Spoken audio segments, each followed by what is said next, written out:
Welcome back. We are joined today by Professor John Selamat datang kembali. Hari ini kita ditemani oleh Profesor John Mearsheimer untuk mendapatkan pemahaman yang lebih baik tentang apa yang sedang terjadi di dunia saat ini dengan munculnya persaingan kekuatan besar yang baru, serta bagaimana hasil perang Ukraina akan memengaruhi perang dingin yang baru ini. Terima kasih telah bergabung. Saya ingin memulai dengan pertanyaan besar. Apakah kita telah memasuki perang dingin yang baru? Jika ya, siapa para pemainnya? Apa kepentingan yang saling bersaing? Dan apa aturan dalam perang dingin yang baru ini? What are the rules of this new Cold War? Well, I think we have entered a new Cold War. Ya, saya pikir kita telah memasuki perang dingin yang baru.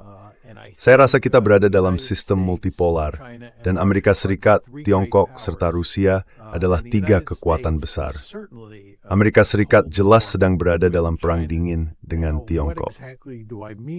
Sekarang, apa yang saya maksud dengan itu? Menurut saya, karena Tiongkok begitu kuat dan mengancam untuk mendominasi Asia Timur, serta karena Amerika Serikat hampir pasti akan berusaha keras untuk mencegah hal itu terjadi, maka secara otomatis muncul persaingan keamanan yang intens dengan Tiongkok. Dan saya pikir kita telah tren selama beberapa tahun terakhir. Bagi saya, persaingan keamanan yang intens adalah perang dingin, dan saya membedakan perang dingin dari perang panas. And I distinguish a Cold War from a hot war.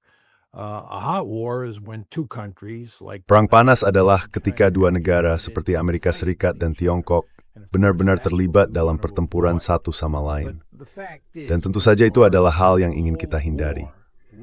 Namun faktanya, kita sedang berada dalam perang dingin dengan Tiongkok, atau Tiongkok sedang berada dalam perang dingin dengan kita. Ini adalah persaingan keamanan yang intens, dan tujuannya adalah memastikan bahwa persaingan keamanan ini, atau perang dingin ini, tidak berubah menjadi perang panas. Sekarang hal ini menimbulkan pertanyaan, bagaimana dengan Rusia? Nah, jelas bahwa sejak kita memasuki era multipolaritas, Rusia dan Tiongkok telah menjadi sekutu dekat melawan Amerika Serikat. Dan hal ini sebagian besar merupakan akibat dari perang Ukraina yang telah mendorong Rusia ke pelukan Tiongkok dan menyebabkan hubungan antara Tiongkok dan Rusia menjadi sangat erat.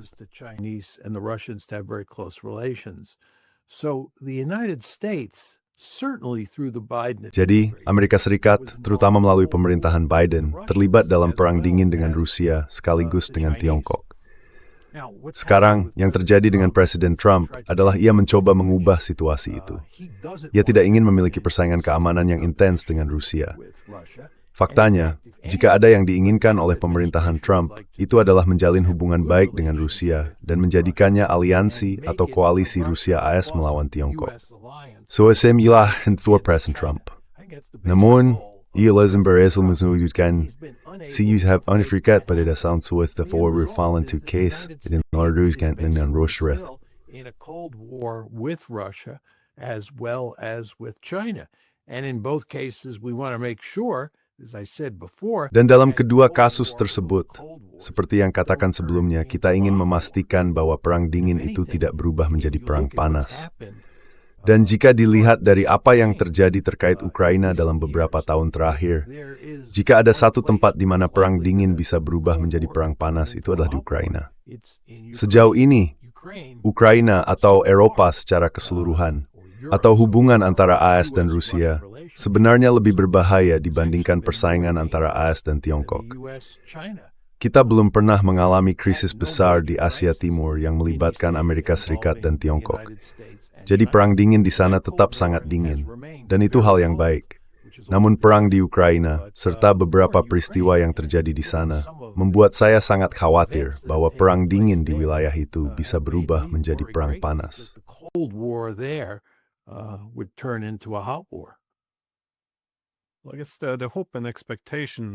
Saya rasa harapan dan ekspektasi banyak pemimpin Eropa adalah bahwa AS dan Eropa akan bersatu dalam perang dingin baru ini. Jadi masa kejayaan liberal sudah berakhir. Mereka berpikir kita akan mundur ke masa lalu. Ya, mari kita benar kembali ke masa itu dan kembali pada bentuk kesatuan penuh seperti yang kita miliki di perang dingin pertama, yaitu kesatuan dalam menentang Rusia sebagai musuh bersama. Dan ya, Ini juga merupakan asumsi NATO bahwa Ukraina akan mempersatukan kita. Namun sebaliknya, sekarang tampaknya hal itu justru memecah belah kita. Apa sebenarnya? Bagaimana Anda menjelaskan hal ini? Apa yang tidak dipahami oleh orang Eropa? Apakah karena AS tidak melihat Rusia sebagai ancaman yang sama seperti yang dilihat oleh Eropa? Apakah ini karena kekhawatiran mendorong Rusia ke arah Tiongkok? Apakah Eropa terlalu mahal sebagai mitra, alih-alih menjadi pengganda kekuatan? Atau apakah ini hanya kebijakan atau pendekatan unik Trump terhadap keamanan internasional?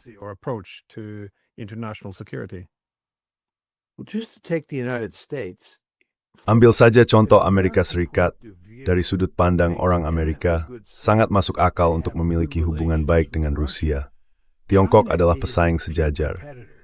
Jika kita menyusun ketiga kekuatan besar ini dari yang paling kuat hingga yang paling lemah, tidak diragukan lagi bahwa Amerika Serikat tetap menjadi negara terkuat di planet ini.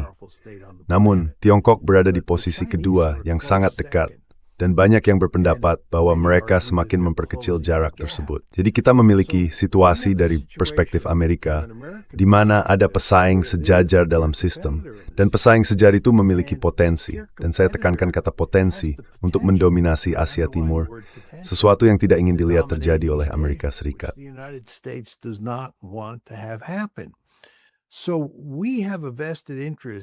Jadi kita memiliki kepentingan besar untuk memusatkan perhatian pada Asia Timur dibandingkan Eropa, karena Rusia adalah yang terlemah dari tiga kekuatan besar, dan Rusia bukan ancaman untuk mendominasi Eropa. Dan sejauh mana Rusia menjadi ancaman di Eropa, dan sekali lagi, saya tidak percaya itu ancaman yang terlalu besar. Namun sejauh itu merupakan ancaman kami percaya. Dan ini tentu juga pandangan Presiden Trump, bahwa orang Eropa dapat menangani ancaman tersebut. Hal itu seharusnya membebaskan kita untuk beralih lebih sepenuhnya ke Asia, untuk menghadapi pesaing sejajar yang disebut Tiongkok. Jadi, kita memiliki insentif struktural yang kuat. Dan ketika saya mengatakan insentif struktural, maksud saya adalah apa yang dikatakan keseimbangan kekuatan tentang apa yang seharusnya kita lakukan. Kita memiliki insentif struktural yang kuat untuk beralih ke Asia Timur dan membiarkan orang Eropa menangani Rusia.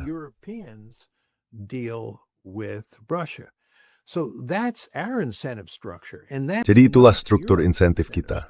Dan itu bukan struktur insentif Eropa. Eropa berada dalam situasi yang sangat berbeda.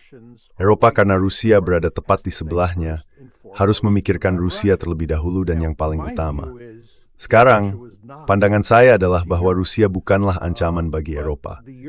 Namun orang Eropa dan tentu saja orang Amerika dengan ceroboh mendorong perluasan NATO ke Ukraina yang telah menyebabkan perang yang sangat buruk ini. Dan karena berbagai alasan yang sudah Anda ketahui dengan baik, Glenn Deason, orang Eropa akhirnya berada dalam situasi di mana mereka melihat Rusia sebagai ancaman mematikan. Karena itu, mereka sangat berkomitmen untuk menggunakan Ukraina sebagai alat pemukul untuk melemahkan Rusia, karena mereka melihat ancaman Rusia di setiap kesempatan. Dan apakah menurut Anda dan saya hal itu bodoh atau tidak, sebagian besar tidak relevan, karena memang begitulah cara mereka berpikir.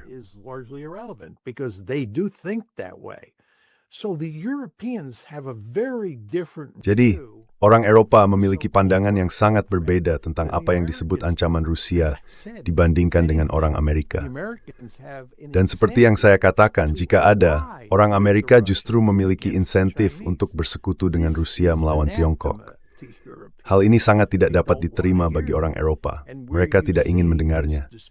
Dan disinilah Anda melihat perselisihan antara Amerika Serikat dan Eropa. Perselisihan transatlantik ini tampak jelas, yaitu dalam isu Ukraina.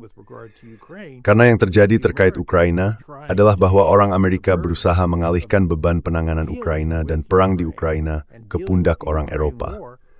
Sementara itu, orang Eropa berusaha keras agar orang Amerika tetap terlibat dalam pertempuran dan menjaga agar hubungan transatlantik tetap hidup dan baik-baik saja. Namun, hal itu sangat sulit dilakukan ketika Anda berhadapan dengan Donald Trump.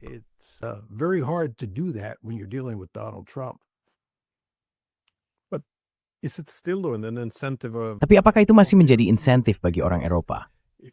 Karena jika kita kembali ke tahun 90-an, saya bisa memahami argumen untuk membagi kembali benua itu, dan pada dasarnya menciptakan kembali logika perang dingin. Ya, Anda akan menjadikan Rusia sebagai musuh, tetapi Anda juga akan membawa Amerika Serikat ke Eropa sebagai penengah utama. Dan ya, Anda pada dasarnya akan mempertahankan struktur yang sama seperti yang kita miliki sepanjang Perang Dingin.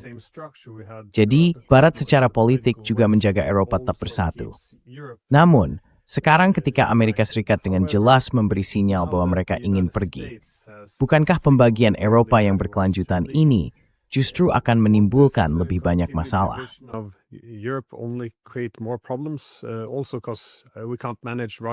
Juga karena kita tidak bisa mengelola Rusia sendirian.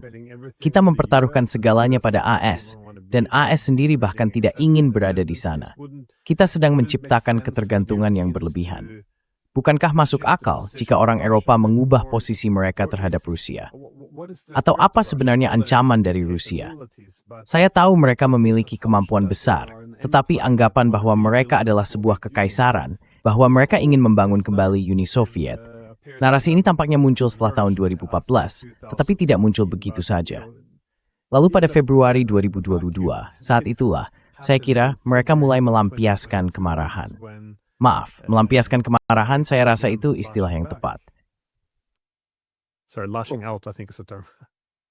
Yeah, I mean, as you and I have said on... Maksud saya, seperti yang sudah sering kita katakan, tidak diragukan lagi bahwa membawa Ukraina masuk ke NATO pasti akan menimbulkan masalah besar. Dan tentu saja pada Februari 2014, krisis besar pun pecah. Lalu 8 tahun kemudian, pada Februari 2022, perang meletus, dan perang itu masih berlangsung hingga sekarang. Faktanya, perang antara Rusia dan Ukraina telah berlangsung lebih lama daripada perang antara Nazi Jerman dan Uni Soviet selama Perang Dunia II. Itu benar luar biasa. UNHDS hubungan antara Rusia dan Eropa di sisi ini mentara rusak dan teodeng ditanda era mentubuh dari dekat. Are going to improve anytime soon. So it looks like you're going to have poisonous relations. Jadi tampaknya kita akan memiliki hubungan yang beracun antara Rusia dan Eropa untuk waktu yang lama ke depan. Ini merupakan bencana bagi pihak Eropa, terutama karena Rusia sebenarnya bukan ancaman yang serius. Dan saya percaya jika kita melihat perilaku Putin dari waktu ke waktu, dia ingin mencapai semacam modus vivendi dengan pihak Eropa. Dia bukan seorang agresor, dia tidak terketuk menciptakan Rusia yang lebih besar, meskipun banyak orang di Barat berpendapat demikian. Dia ingin hidup dengan cukup damai bersama orang-orang Eropa. Namun sekarang semua itu sudah hancur berantakan. Sudah berakhir. Jadi kita memiliki situasi yang mengerikan di mana Rusia dan Eropa menjadi musuh bebuyutan. Itulah poin pertama.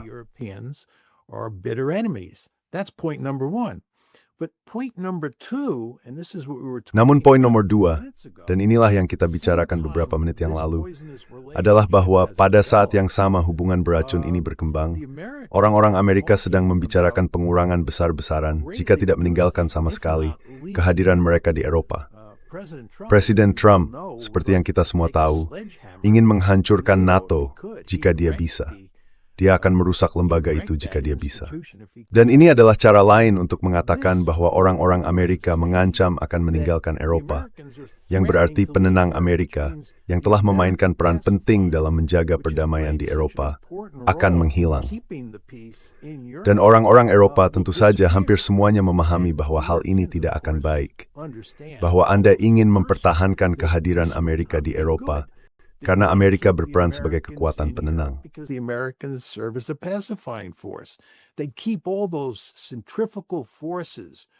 Mereka menjaga semua kekuatan sentrifugal itu tetap di bawah permukaan Eropa. Dan jika orang Amerika pergi, kekuatan sentrifugal itu akan muncul ke permukaan. Lalu akan ada masalah besar dalam tindakan kolektif untuk mencoba menyusun kesepakatan di antara negara-negara Eropa guna menghadapi ancaman Rusia yang sebagian besar ciptakan sendiri. Jadi di sini Anda mendapatkan yang terburuk dari kedua sisi. Orang-orang Eropa tampaknya tidak mampu menyadari hal ini atau melakukan apapun untuk memperbaiki situasi. Mereka begitu terikat pada hubungan bermusuhan dengan Rusia, dan mereka mengalami begitu banyak kesulitan dalam berurusan dengan Presiden Trump, sehingga tampaknya tidak ada jalan keluar bagi mereka. Karena itu, masa depan Eropa tampak suram. and the future therefore looks bleak for Europe. So how will this war end then? Jadi bagaimana perang ini akan berakhir? Are you optimistic Maksud saya, about, apakah Anda optimistis about terhadap negosiasi yang sedang berlangsung ini? I guess Karena on saya one kira hand, di satu we sisi, do see that kita the melihat situation situasinya is semakin massive memburuk di wars pihak on NATO dan NATO Ukraina, and Ukraine yang berarti side. bahwa So, jika kita berpikir rasional, kita seharusnya ingin mengamankan kesepakatan yang baik hari ini, lebih baik daripada yang mungkin kita dapatkan besok. Di sisi lain, kita melihat sebelum Natal bahwa rencana 20 poin dari pihak Amerika yang mereka coba tawarkan kepada Ukraina dan Rusia sudah memiliki perbedaan yang cukup besar. Namun kemudian pihak Eropa ikut campur, pada dasarnya mencoba menariknya lebih ke arah Ukraina, yang membuatnya semakin tidak dapat diterima bagi pihak yang sedang unggul, Rusia. Tapi sekarang banyak hal sedang terjadi. Apakah Anda memiliki sedikit optimisme terhadap negosiasi ini? Optimism about these negotiations? I have zero optimism. I think Saya sama sekali tidak optimis. Saya pikir tidak ada alasan untuk percaya bahwa negosiasi ini akan menghasilkan perdamaian yang nyata. Jika kita melihat tuntutan Rusia yang telah dijabarkan dengan jelas berkali-kali dan menyadari bahwa beberapa di antaranya pada dasarnya tidak dapat dinegosiasikan dan kita sudah sangat memahaminya, lalu kita melihat posisi Eropa dan Ukraina terhadap tuntutan tersebut, keduanya benar-benar berlawanan. Tidak ada titik temu. Before Alfie sports and Franger you think don't call Rusia. Jadi semua tidak sebenarnya berhorus tavrik eksplitan I apa don't see how you can even come close to having some sort of agreement. I don't think maybe you can point to any. Saya tidak berpikir ada tuntutan utama Rusia di mana pihak Eropa telah menyerah. Baik pihak Eropa maupun Ukraina masih menginginkan agar Ukraina memiliki jaminan keamanan. Dari sudut pandang Rusia, hal ini tidak dapat diterima karena itu hanyalah cara lain untuk menempatkan Ukraina di dalam NATO, keanggotaan NATO secara de facto. Rusia tidak ingin Amerika Serikat memberikan jaminan keamanan pasal 5 kepada Ukraina. Namun itulah yang diinginkan oleh Ukraina dan Noah Tirjanav pihak Eropa. Mengenai wilayah, Rusia tadi sangat jelas menyatakan berkeinginan dengan bergerak dengan wilayah seluruh oblast dan Nordpink-Sanks.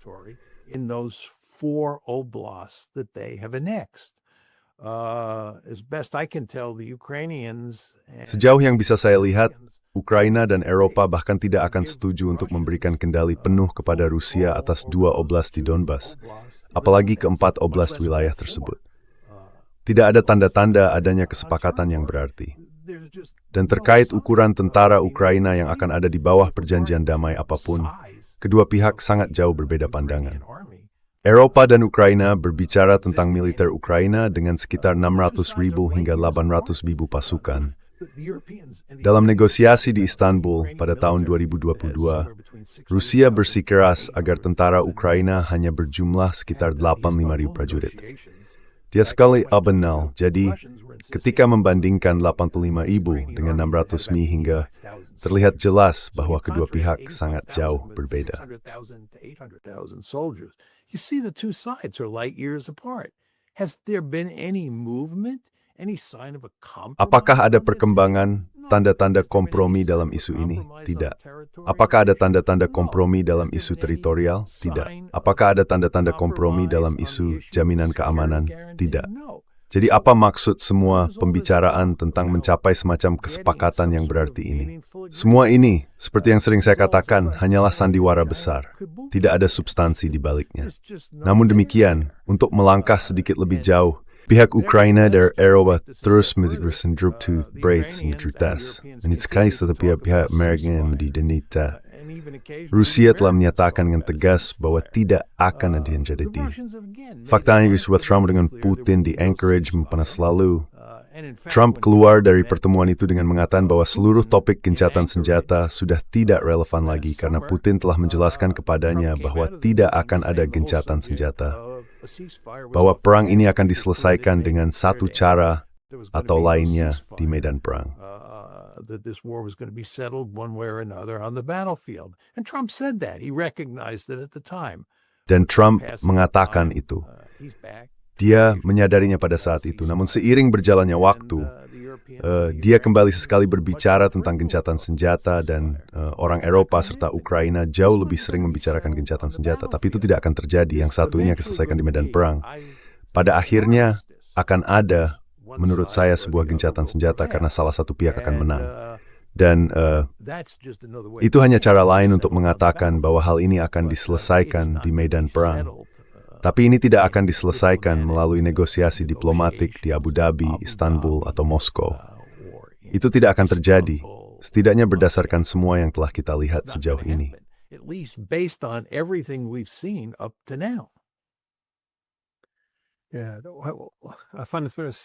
Ya, saya merasa ini sangat aneh.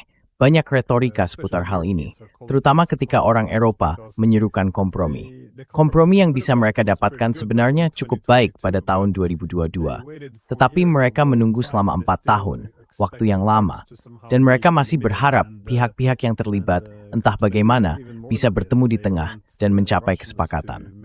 Lebih dari itu, tampaknya mereka ingin Rusia membuat konsesi terbesar. Dan jenis konsesi yang mereka inginkan pada dasarnya adalah alasan mengapa Rusia masuk ke Ukraina, untuk mencegah NATO menanamkan pengaruhnya di sana. Jadi dalam perjanjian damai setelah kemenangan Rusia, tampaknya orang Eropa menginginkan hal yang justru ingin dicegah Rusia lewat perang, yaitu, pasukan Eropa atau NATO berada di dalam Ukraina.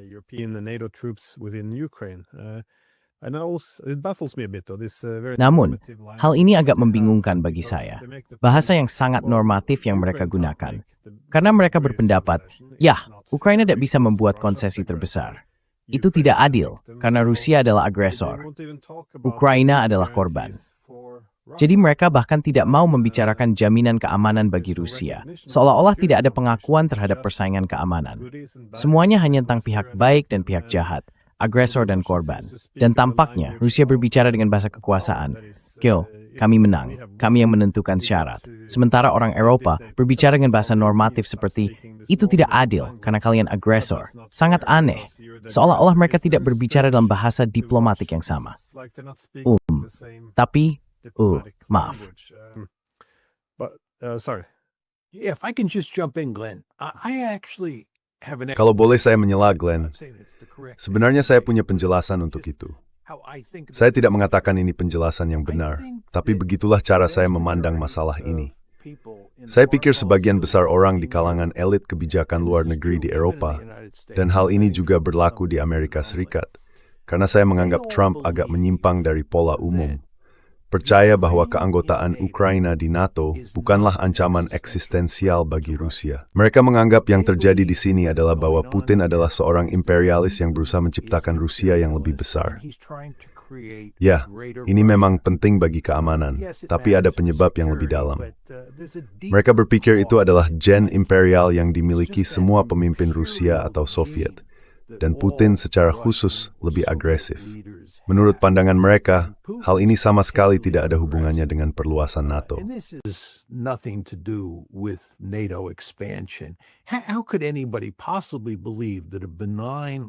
Bagaimana mungkin seseorang bisa percaya bahwa aliansi yang tampak jinak seperti NATO? Dan sekali lagi, disinilah muncul retorika tentang kita sebagai pihak yang baik seperti yang baru saja Anda bicarakan. Bagaimana mungkin aliansi yang tampak jinak seperti NATO bisa dianggap oleh pemimpin Rusia manapun sebagai ancaman mematikan? Itulah pandangan dunia kita di Barat. Tentu saja, ada orang-orang seperti Anda dan saya serta segelintir lainnya yang tidak menerima argumen itu. Tetapi kita adalah minoritas. Di pihak Rusia, mereka telah dengan sangat jelas menyatakan selama bertahun-tahun bahwa Ukraina di NATO merupakan ancaman eksistensial. Dari sudut pandang mereka, itu adalah ancaman terhadap keberadaan mereka. Dan begitu Anda memahami bahwa mereka melihat apa yang terjadi di Ukraina sebagai ancaman terhadap kelangsungan hidup mereka, sekali lagi, the trust of the other your process basically better went. Bukti-buktinya saya like that argument or not, there is an abundance. Let me change my rhetoric. There is a superabundance. Izinkan saya mengubah retorika saya. Ada banyak bukti bahwa mereka melihat apa yang terjadi di Ukraina, terutama dengan dukungan Eropa dan Amerika terhadap Ukraina, sebagai ancaman mematikan dan eksistensial. Itulah sebabnya mereka tidak mau membuat kompromi yang berarti. Faktanya, seperti yang Anda ketahui, Glenn, dari sudut pandang mereka, situasi ini justru memberi insentif kuat untuk merebut lebih banyak wilayah daripada yang sudah mereka kuasai, untuk mencaplok lebih banyak oblast, untuk berupaya lebih jauh menghancurkan Ukraina, benar-benar mengubahnya menjadi negara sisa yang disfungsional, merusak hubungan di dalam Eropa, dan merusak hubungan lintas Atlantik antara Amerika Serikat di satu sisi dan Eropa di sisi lain. Between the United States on one side and Europe on the other side. Again, once you understand Sekali lagi, begitu Anda memahami bahwa orang Rusia tidak melihat hal ini sebagai kasus imperialisme, melainkan sebagai ancaman eksistensial, semuanya tampak sangat berbeda. Namun kita menolak, kita di Barat, dan tentu saja ini tidak termasuk kita. Saya ingin memperjelas hal itu. Tetapi orang-orang di Barat, orang-orang di lembaga kebijakan luar negeri di negara-negara Eropa dan di Amerika Serikat, pada umumnya menolak untuk menerima bahwa Rusia memiliki sudut pandang yang sah, bahwa orang Rusia benar-benar melihat keadaan seperti itu. Dan menurut saya, hal itulah yang menjelaskan mengapa kedua pihak begitu jauh berbeda. Lebih jauh lagi, hal itu menjelaskan mengapa orang-orang di Barat begitu bingung, mengapa Rusia tidak mau membuat konsesi apapun. Mereka seharusnya membuat konsesi. Persecure. Nomi mekad yuthin kan dawarkirorik istituate the sep berkil of rear, says Barry's Kluwer. How the Russians are thinking is simply wrong. It is interesting though, the reluctance to accept. Namun, hal ini menarik. Keraguan menerima bahwa Rusia memang memandang NATO sebagai ancaman eksistensial. Karena, ya, ada poin yang cukup masuk akal di balik pandangan Rusia. Saya sering merasa bahwa jika seseorang mencoba menciptakan Eropa tanpa Rusia, hal itu tak terelakkan akan menjadi Eropa yang berseberangan dengan Rusia. Bagaimana mungkin ada Eropa di mana negara terbesarnya tidak termasuk di dalamnya? Itu seperti menciptakan arsitektur keamanan di benua Amerika yang dipimpin oleh Tiongkok, sementara Amerika Serikat menjadi satu-satunya negara yang tidak diizinkan berpartisipasi. Hal itu pasti akan dianggap ditujukan terhadap Amerika Serikat. Sangat sulit untuk memahami mengapa hal ini tidak diakui, terutama mengingat asumsi tentang niat baik kita setelah Afghanistan, Irak, Yugoslavia, Libya, Suria, Iran, Gaza, dan 12 tahun terakhir di Ukraina. Seharusnya ada sedikit pemahaman bahwa mungkin ini bukan sekadar sekelompok negara demokrasi yang menyebarkan nilai-nilai. Tapi Anda tadi menyebutkan gagasan tentang But you mentioned this idea of Glenn, can I just jump in and say a word? Glenn, bolehkah saya menyela sebentar dan mengatakan satu atau dua hal tentang itu? Karena saya sudah memikirkan pertanyaan itu. Pertama-tama, saya pikir penting untuk memahami bahwa keputusan untuk membawa Ukraina ke dalam NATO dibuat pada April 2008. Itu terjadi selama momen unipolar, pada puncaknya. Kami memandang diri kami sebagai pihak yang baik, hegemon yang ramah, dan orang-orang Eropa saat itu menerima retorika tersebut.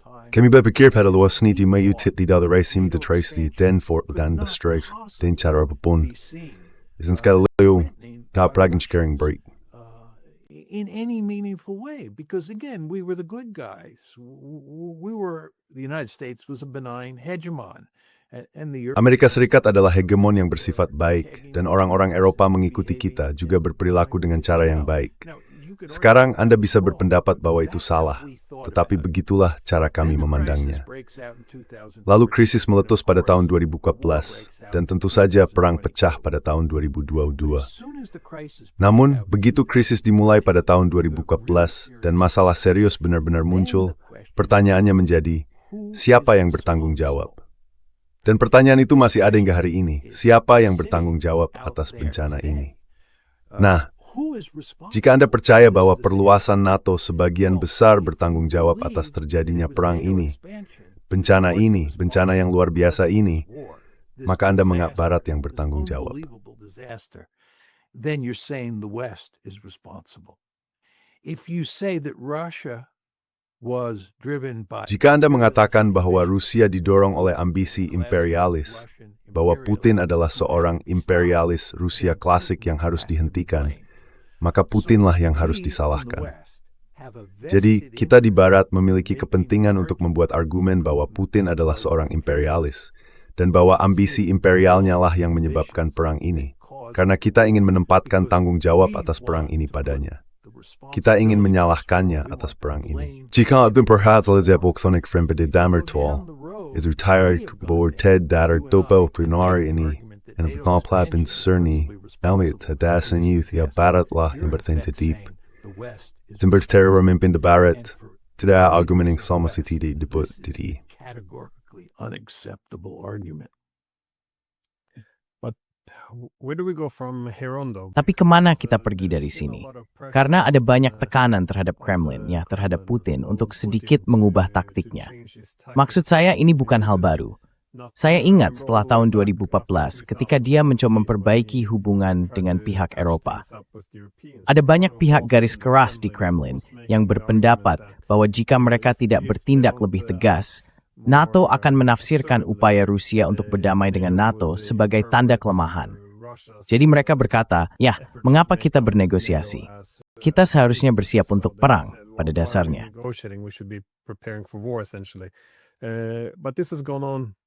Tapi hal ini terus berlanjut hingga sekarang, tahun 2026, ketika mereka bertanya, mengapa kita tidak melepaskan sarung tangan dan mengakhiri perang ini? Apakah kamu melihat hal itu akan terjadi? Apakah kamu melihat Rusia akan mengubah arah dalam waktu dekat?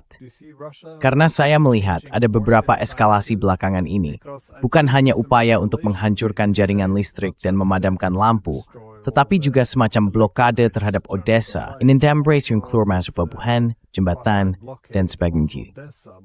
Sepertinya, negin sedang memasuki tahap baru merhangi. And I don't quote non-stip to dingin yang berda. Or do you see it differently? Well, I think the Russians believe that Ya, saya pikir orang-orang Rusia percaya bahwa Ukraina sedang terdesak, dan ada kemungkinan besar bahwa sepanjang tahun 2026 Ukraina akan runtuh, bahwa Rusia akan menang di medan perang, dan mereka tentu bisa melakukannya secara konvensional. Apakah itu akan terjadi? Sulit untuk dikatakan. Cukup luar biasa betapa gigihnya orang-orang Ukraina di medan perang. Saya pikir pada akhir tahun 2025, perang sudah akan berakhir, bahwa akan ada gencatan senjata. Dua milit creator of the Menaro Krite Zostain Point. Believe how thing. would still be hanging on. They are hanging on. I think they're hanging on by a thread. Saya pikir mereka bertahan dengan susah payah, tapi mereka masih bertahan, dan mereka terus mendapat dukungan, terutama dari pihak Eropa, tapi juga dari Amerika. Jadi ada kemungkinan bahwa pada akhir tahun 2006, mereka masih akan berada dalam pertempuran. Itu mungkin. Dan saya pikir seiring berjalannya tahun mendatang, yang akan terlihat adalah Rusia meningkatkan taruhannya di tingkat konvensional. Saya pikir mereka akan mengerahkan lebih banyak pasukan ke medan perang. Mereka memiliki cadangan tentara besar yang belum dikerahkan, dan saya pikir mereka akan mengerahkan pasukan itu. Saya juga berpikir mereka akan berusaha mengakhiri perlawanan Ukraina pada tahun 2026. Jika itu tidak terjadi, saya pikir akan ada alasan kuat bagi Rusia untuk meningkatkan taruhannya dan bahkan mempertimbangkan penggunaan senjata nuklir.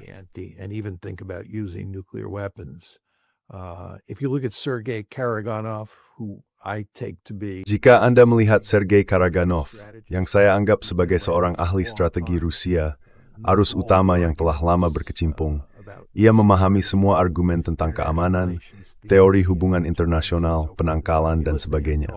Ketika Anda mendengarkannya berbicara, pada dasarnya ia mengatakan bahwa saat ini adalah waktu yang tepat bagi Rusia untuk menggunakan senjata nuklir guna mengakhiri perang ini. Namun saya pikir, jika Barat percaya bahwa mereka dapat membuat Rusia terus terlibat dalam perang yang menguras tenaga dan mencegahkan perang itu selama beberapa tahun lagi, mereka keliru.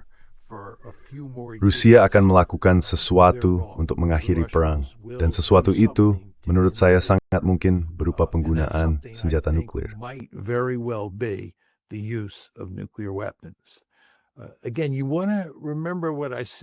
Sekali lagi, Anda perlu mengingat apa yang saya katakan sebelumnya ketika saya menggambarkan perang ini sebagai ancaman eksistensial dari sudut pandang Rusia.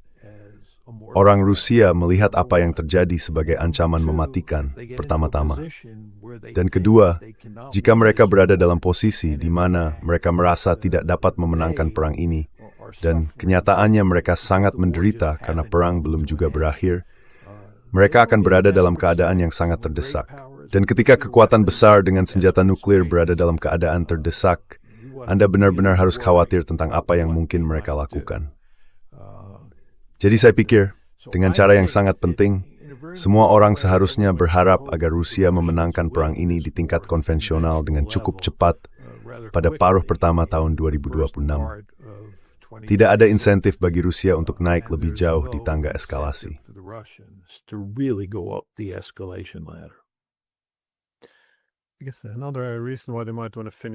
Alasan lain mengapa mereka mungkin ingin segera menyelesaikannya adalah logika yang muncul dari beberapa ibu kota Eropa bahwa kita harus membuat Ukraina terus bertempur sedikit lebih lama agar kita bisa mempersiapkan diri. Maksud saya, jika ada kemungkinan bahwa negara-negara Eropa sedang mempersiapkan diri untuk mungkin ikut berperang di tahap selanjutnya, niat valid is actini perward, semarimat berubah peluang luas di konflik flank Eropa yang base.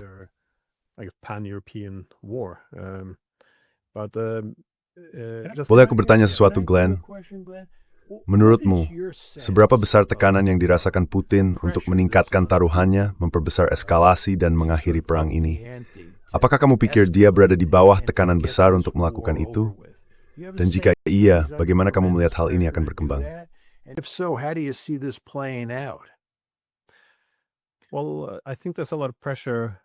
Ya, saya pikir ada banyak tekanan padanya untuk tidak menerima kesepakatan lemah apapun yang datang dari Washington. Karena mereka juga telah membayar harga yang sangat mahal. Sudah 4 tahun perang, mereka kehilangan segalanya, puluhan ribu orang. Dan idenya, menurut saya, adalah bahwa jika mereka menyetujui kesepakatan apapun yang memungkinkan Barat pada dasarnya menghidupkan kembali garis depan Ukraina di masa depan, dan mereka harus berperang lagi dari awal, itu akan menafior to September ban.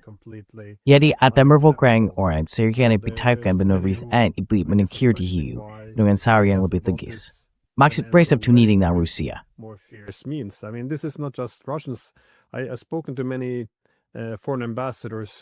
Saya telah berbicara dengan banyak duta besar asing untuk Rusia, bukan yang dari Eropa, tapi yang lain, yang juga menyatakan keprihatinan tentang mengapa dia belum mengambil pendekatan yang jauh lebih keras. Dan tidak, saya tidak tahu, Putin tidak berbisik di telinga saya. Saya tidak begitu yakin. Tapi saya pikir, pada tingkat tertentu, mereka juga sedang bersiap untuk kemungkinan bahwa jika Ukraina benar-benar jatuh, ketika terjadi menimtuman keputusan yang besar di Barat, terima yang mempunyai demal ke kita, mungkin bahkan bergabung dalam perang. Jika itu terjadi, lebih baik Rusia siap.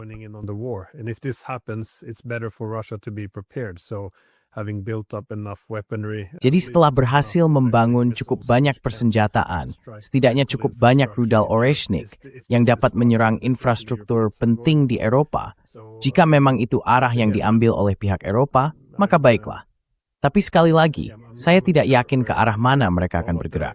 Saya tahu bahwa banyak tekanan yang dulu datang dari Putin telah ia tolak. Anda menyebut Karaganov. Dia datang ke setiap pertemuan tahunan Valdai dan kurang lebih selalu bertanya kepada Putin, mengapa kita tidak mengubah doktrin nuklir? Dan setiap tahun Putin menjawab, sekarang belum waktunya. Kita harus mempertahankannya. Dan kemudian tentu saja pada akhirnya dia mendengarkan Karaganov. Dan sekarang mereka telah mengubah doktrin nuklir. Dan Anda tahu, banyak orang menganggap ini hanyalah sandiwara politik.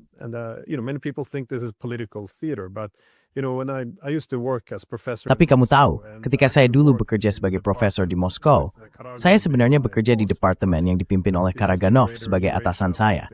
Karena departemen itu berfokus pada Eurasia Raya, poros Rusia ke timur. Mereka meneliti campuran teknologi, bagaimana Rusia bisa bekerja sama dengan Tiongkok. Dan kamu tahu, saya sering berbicara dengannya, dan dia cukup yakin bahwa pasal 5 NATO tidak akan diterapkan seperti yang banyak orang bayangkan. Jika kamu membaca teksnya dengan cermat, saya tidak berpikir ini sandiwara. Saya pikir ada banyak orang di Moskow yang benar-benar ingin situasi ini meningkat secara besar-besaran. Tapi saya tidak yakin bagaimana Putin dipengaruhi oleh hal itu. And if you don't go nuclear, Dan jika mereka tidak menggunakan senjata nuklir, menurut Anda, apa yang bisa dilakukan Rusia di tingkat konvensional untuk meraih kemenangan cepat pada musim semi atau musim panas mendatang? Dengan kata lain, apakah Anda setuju dengan argumen bahwa mereka memiliki pasukan cadangan besar yang bisa dikerahkan, bahwa mereka dapat mengubah strategi, menembus garis depan, dan membuat pertahanan Ukraina runtuh?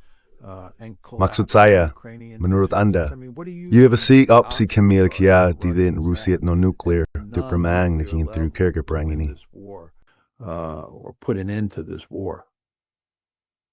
Well, it is a war of attrition. So once Ya, ini adalah perang kelelahan. Begitu pasukan musuh melemah dan ada peluang untuk menembus garis depan, peluang lain pun terbuka. Kamu bisa mengacaukan banyak komunikasi dan logistik, dan ada kemungkinan lebih besar untuk mengepung kelompok pasukan dalam jumlah besar. Saya pikir kesanalah arah mereka, karena sekarang tentara Ukraina sedang melemah, dan mereka mengalami kekurangan besar dalam jumlah personel. Pada titik ini, tampaknya Rusia mulai membuka front baru, terutama di Kharkiv dan Sumy. Jadi saya berasumsi bahwa ketika Ukraina tak berada di ambang kehancuran, inilah saatnya untuk buka garis depan yang lebih luas. Then this will be the time to open up a larger front line. And you also had reports Dan juga ada laporan yang dikonfirmasi oleh media barat bahwa banyak perlengkapan militer baru yang sedang dikembangkan, kendaraan lapis baja dan sebagainya. Sebenarnya tidak dikirim ke garis depan. Mereka menumpuk di belakang. Jadi sekali lagi, sulit untuk mengetahui dalam kabut perang apa yang benar atau tidak. Tetapi kesan saya adalah mereka sedang membangun kekuatan besar di belakang.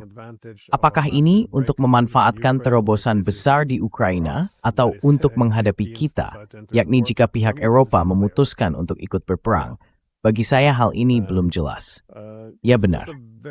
Hanya satu pertanyaan singkat terakhir, karena waktu kita hampir habis. Menurut Anda, jika Ukraina dan NATO kalah dalam perang ini, bagaimana kemungkinan Ukraina akan tumbang? Apakah karena kekalahan militer, keruntuhan ekonomi, perpecahan politik? Apakah Anda punya pandangan tentang hal ini? Do you have any views on this? Well, I think that Ya, saya pikir yang akan terjadi adalah pada suatu titik Ukraina akan kalah di medan perang.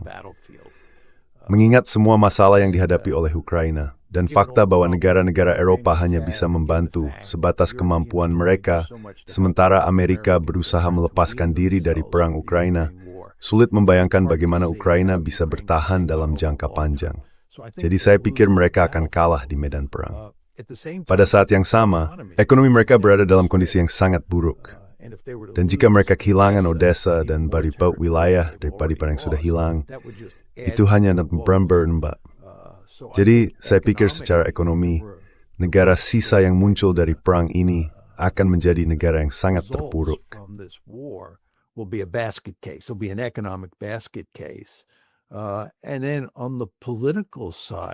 Dan kemudian di sisi politik, saya membayangkan akan ada pertarungan politik besar di dalam Ukraina setelah perang berakhir.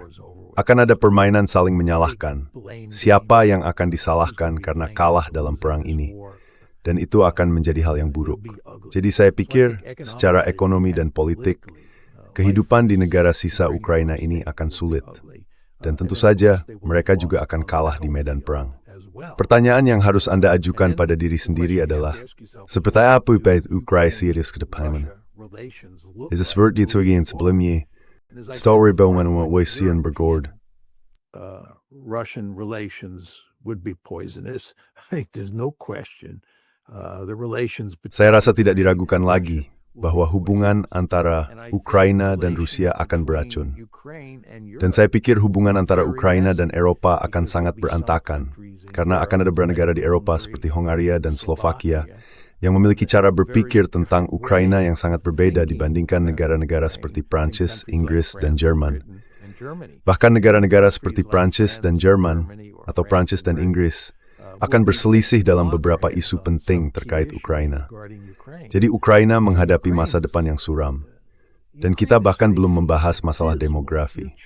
Maksud saya, ini adalah negara yang sedang menghadapi, bisa dibilang, spiral kematian demografis. A demographic death spiral. It's just horrendous what's happening. Ini benar-benar mengerikan apa yang sedang terjadi. Ada sebuah artikel di Wall Street Journal pagi ini yang mengatakan bahwa sudah waktunya bagi Ukraina untuk mulai memobilisasi orang-orang yang lebih muda.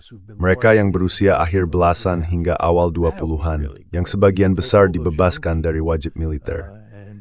Itu akan sangat bagus, tahu kan? Ambil semua anak muda itu dan masukkan mereka ke dalam penggiling daging. Maksud saya, ini gila bukan? Berbahaya dalam situasi demografis yang sudah sangat parah. Jadi begitu perang ini akhir, Ukraina uprajawa dan mengkulisi semua ikon. Tidak ada berpersi di bersama keluar dari perang ini sebenarnya senito apapun.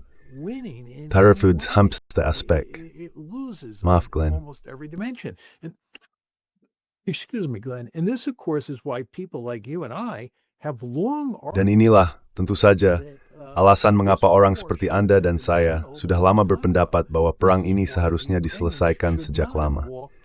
Inilah mengapa pihak Ukraina seharusnya tidak meninggalkan proses negosiasi di Istanbul pada musim semi tahun 2022. Situasi mereka terus memburuk seiring berjalannya waktu, dan jika mereka berhasil bertahan 1 atau 2 tahun lagi, situasi mereka tidak akan membaik. Itulah hal yang sangat penting untuk dipahami di sini. Terus bertempur tidak pernah menjadi strategi yang cerdas dari sudut pandang mereka. Mereka seharusnya sudah mengakhiri ini sejak lama. Jika semua dijumlahkan, hasilnya benar-benar membuat dapur menguasa. When you add it all up, it's just categorically depressing. And by the way, this gets back to my earlier point, Glenn. Ngomong-ngomong, ini kembali ke poin saya sebelumnya, Glenn, bahwa pertanyaan tentang siapa yang harus disalahkan atas bencana ini akan segera muncul ke permukaan. Begitu semuanya berakhir, begitu perang berakhir, begitu pertempuran berhenti, begitu ada semacam gencatan senjata, maka pertanyaannya menjadi, siapa yang menyebabkan ini? Dan tentu saja sebagian besar orang di Barat atau kalangan elit kebijakan luar negeri di Barat akan berpendapat bahwa Rusia yang menyebabkannya mereka bersikap imperialis. Tetapi kamu dan aku tahu lebih baik bahwa ini sebab besar merupakan akibat dari perlesetsan NATO dan bahwa bebet tatla Graith atas bencana total ini. The West is principally responsible for this utter disaster. Even in the unrealistic scenario that Bahkan dalam skenario yang tidak realistis di mana Ukraina akan menang, skenario terbaik sekalipun, siapa yang akan tersisa untuk menikmati kemenangan itu dengan spiral penurunan demografis seperti ini? Itulah sebabnya hal ini sangat aneh bagi saya. Dan yang membuatnya semakin menyedihkan adalah kenyataan bahwa Zelensky sebenarnya sudah tahu apa konsekuensi dari menempuh jalan ini. Anda menyebutkan negosiasi pada awal tahun 2022. Kita ingat bahwa pada Maret 2022, ia memberikan wawancara kepada The Economist, di mana ia mengatakan bahwa ada banyak negara di Barat yang tidak ingin mereka mencapai kesepakatan, yang justru menginginkan perang yang panjang. Itulah frasa yang ia gunakan, perang panjang dengan Rusia. Karena hal itu bisa melemahkan Rusia, meskipun berarti kehancuran bagi Ukraina. Russians, even if it meant the destruction of Ukraine. So it's Jadi, such a sungguh tragis bahwa kita telah menempuh jalan ini selama 4 tahun terakhir. Saya pikir perang akan berakhir di Odessa, seperti yang Anda sebutkan sebelumnya. Ini akan menjadi kemenangan terbaik bagi Rusia menurut saya.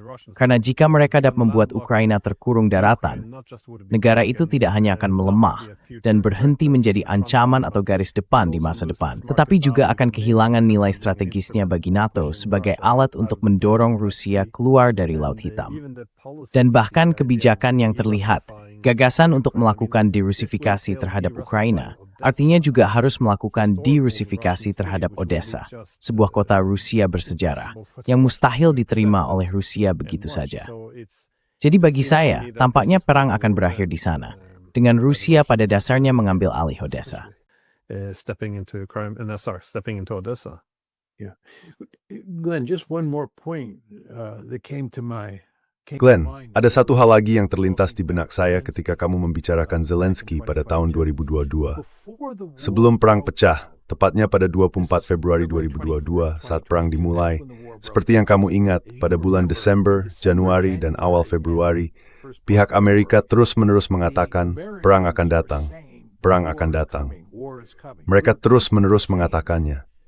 Dan Zelensky berkata, berhentilah mengatakan itu. Kilerim kambat perang benar-benar.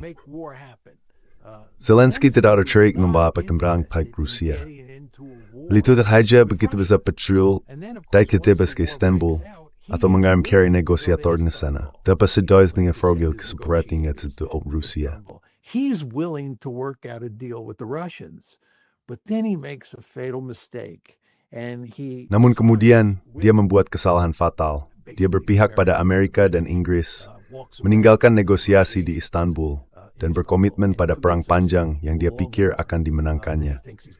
Dia mempercayai retorika Barat bahwa keberhasilan awal Ukraina di medan perang, dan seperti yang Anda ingat, mereka cukup berhasil setelah perang dimulai, dikombinasikan dengan sanksi ekonomi dan dukungan militer dari Barat, akan membuat Rusia kalah. Lalu, sepanjang tahun 2022, pasukan Ukraina kembali tampil cukup baik di medan perang. Again, the Ukrainians do quite well on the battlefield. You remember they roll the Russians back in Kherson. Dan pada akhir tahun 2022, mereka pikir mereka berada dalam kondisi yang sangat baik. Lalu kamu ingat serangan besar pada Juni 2023 yang seharusnya, kamu tahu, menghasilkan blitzkrieg besar yang akan sangat merusak militer Rusia. Jadi begitu dia menyetujui pandangan Barat tentang apa yang akan terjadi di akhir negosiasi Istanbul, begitu dia berbalik arah, dia berada dalam masalah besar karena dia tidak menyadarinya. Dia bergabung dengan pihak yang kalah. Kamu ingat Jenderal Milley, sangat penting.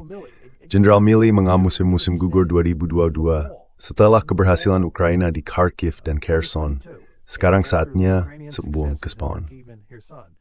General Milley said, now's the time to cut a deal.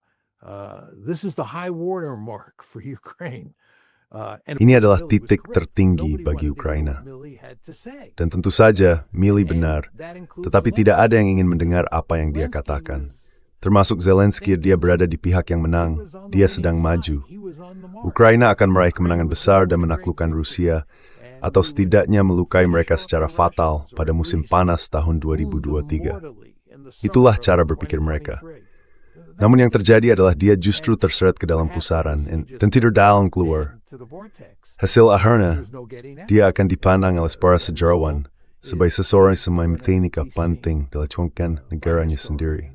Having played a key role in destroying his own country. Well, that was on that topic as well. Nah, itu juga berkaitan dengan topik tersebut, yang semakin berkontribusi pada perpecahan di dunia politik Barat. Jadi saya pikir hasil dari hal ini akan sangat mendalam. Seperti yang Anda katakan, saya rasa para sejarawan di masa depan akan melihat kembali peristiwa ini sebagai salah satu kesalahan terbesar kita dalam hal melemahkan posisi Barat. Dan itu dan style politik, Glenn. Tapos saya komi. Eropa nemu nama stage dan Eropa agak mentribi secara kondisi berolakwan. Baik, Mr. Terima kasih banyak. Kita selagi melaktu, itu senawaf. Dan terima kasih yang datang bersegi Balmedi. Aman, seperti biasa, Glenn.